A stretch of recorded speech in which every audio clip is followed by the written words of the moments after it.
What if I told you one painting of a sunrise once made people furious and accidentally gave birth to an entire art movement?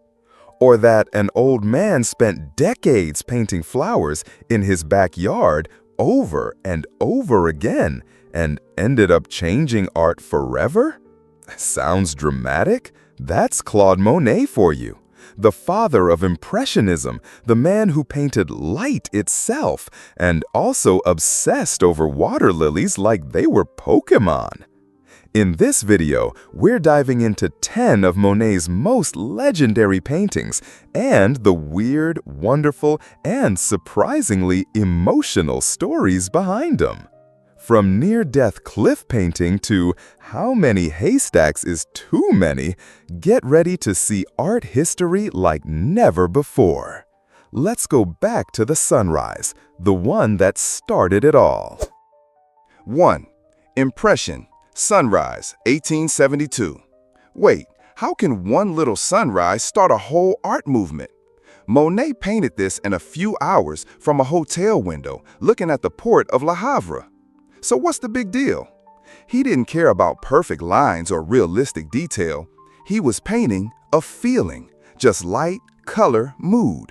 So what's even in the painting? A blurry harbor, a glowing orange sun, some boats. That's it. Why did people freak out? Because this wasn't realistic. It was emotional, messy, unfinished even. Critics dragged it. Looks like a sketch. Monet, yeah, it's an impression. And boom, Impressionism was born. Question for you. Would you hang this blurry sunrise in your living room? Drop a Pacific in the comments if yes, or suh if you're with the haters. 2. Water Lily Series, 1899 to 1926. How many times can you paint the same pond? Monet, yes. Over 250 times, actually. Why water lilies? Why not, I don't know, cats or croissants? Because light on water changes constantly. Morning fog, new painting. Golden hour, new painting. A leaf moves, new painting. Did you know Monet planted this entire garden himself? Imported exotic lilies, dug the pond, built the bridge. This wasn't a backyard. It was a living, breathing canvas. And get this, near the end of his life, Monet was legally blind. Yet he still painted these giant, glowing dreamscapes. Try doing that without tripping into the pond. Picture 3. Woman with a Parasol, 1875. Who's that elegant lady? That's Monet's wife, Camille, and their son, John. Just a casual stroll through the breeze, immortalized in paint. Looks like a fashion ad. Was this planned? Nope. He painted it in one sitting, outside, chasing sunlight. The flowy dress, the dynamic angle, it was radical at the time. Portraits weren't supposed to move or be sunny. But Monet said, let the wind do the styling. Your turn. If someone painted you mid-walk, would you look that elegant or more like a weather balloon? Picture 4. The Japanese Bridge, 1899. Why was Monet obsessed with this tiny bridge? Because he built it with his own money in his own garden, then painted it again and again. Was it just a flex? Kind of, but it was also about capturing reflection, water, time, decay. Some late paintings barely show the bridge at all, just swirls of color. But behind the blur, Monet's vision was fading. So the more his eyesight failed, the more abstract his bridge became. It's heartbreaking and beautiful. 5. Rouen Cathedral Series, 1892 to 1894. Okay, now he's painting a church, but 30 times? Why? Because he wasn't painting a building.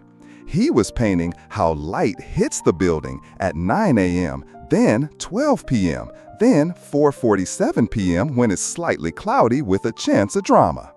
He literally rented a room across from the cathedral so he could stalk it. Monet, the original time-lapse guy, but in oil paint. Think about this. The cathedral didn't change, but he saw 30 different moods in it. How often do we stare at something and really see it? Hold up, don't leave yet. Here's the twist. Next, we're diving into the painting that almost got Monet thrown off a cliff, the haystacks that became million-dollar memes, and a garden so extra he hired full-time staff just to keep it Instagram-worthy before Instagram existed. At the end, we'll show you Monet's weirdest painting ever. Even his fans are like, wait, he painted what? So if you think this was wild, you haven't seen anything yet. Hit like, drop your favorite painting so far, and get comfy. Pictures 6. The Cliff Walk at Pourville, 1882. So, what happens when Monet leaves his peaceful garden and heads for the coast? Answer: chaotic sea energy and wind, lots of wind. This painting shows two women standing on a grassy cliff above the sea. Looks calm, right?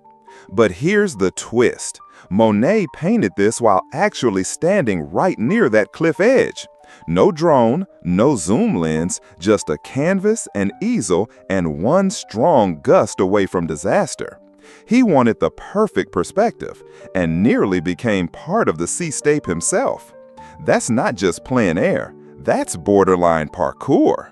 Now tell me, would you risk your life for a better horizon line? Picture 7. Haystack Series, 1890 to 1891. Haystacks. Yes, hay in stacks. Why did Monet paint them over and over? Because, of course, it's not about the hay. It's about the light on the hay. Different times of day, different seasons, different weather. Same haystack, totally different vibe. This was actually one of the first times in history a series like this had been done in painting. It blew people's minds and opened the art market's wallet. Collectors were like, wow, hey, I'll take 7. Picture 8, La Grenouillère, 1869. Let's rewind a bit. Before the water lilies, before the fame, Monet and his buddy Renoir were just two broke artists painting a floating cafe. That cafe? La Grenouillère, a hot summer hangout spot by the Seine. Monet painted boats, swimmers, parasols, reflections, all in messy, spontaneous brushstrokes. It was joyful, chaotic, so impressionist it hurts. And fun fact, Monet and Renoir painted the same scene side by side, each in their own style. It was like the first ever art collab. Kinda like when two YouTubers do a draw this in your style challenge. So, tell me, which one do you like more, Monet's version or Renoir's? Picture 9, San Giorgio Maggiore at dusk. Okay, this one, pure magic. Monet took a trip to Venice and came back with colors no one thought were possible. San Giorgio Maggiore at dusk isn't just a painting, it's a love letter to light. The church glows in pinks, purples, oranges, melting into the sea. There's no hard lines, no detail, just atmosphere. You can almost hear the water moving.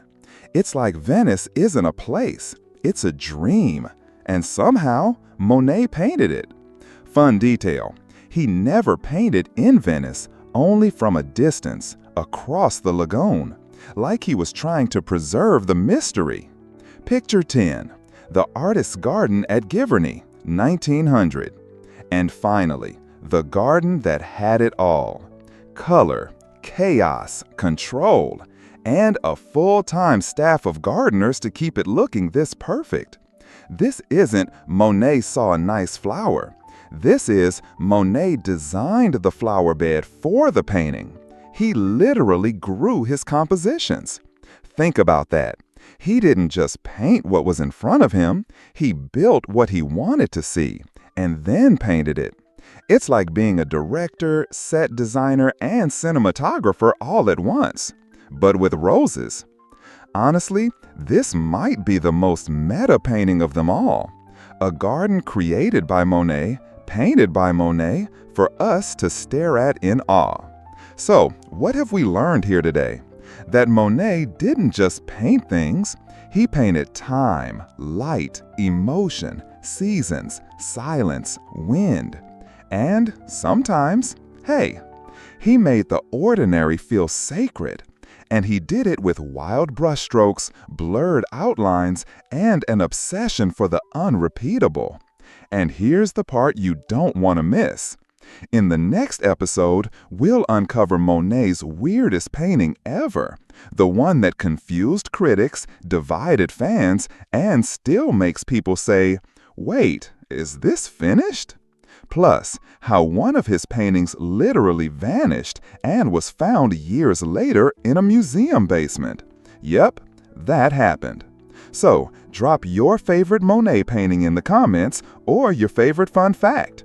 And make sure to subscribe so you don't miss the weirdest, most beautiful part of this story. And hey, if this video made you look at a haystack differently, mission accomplished.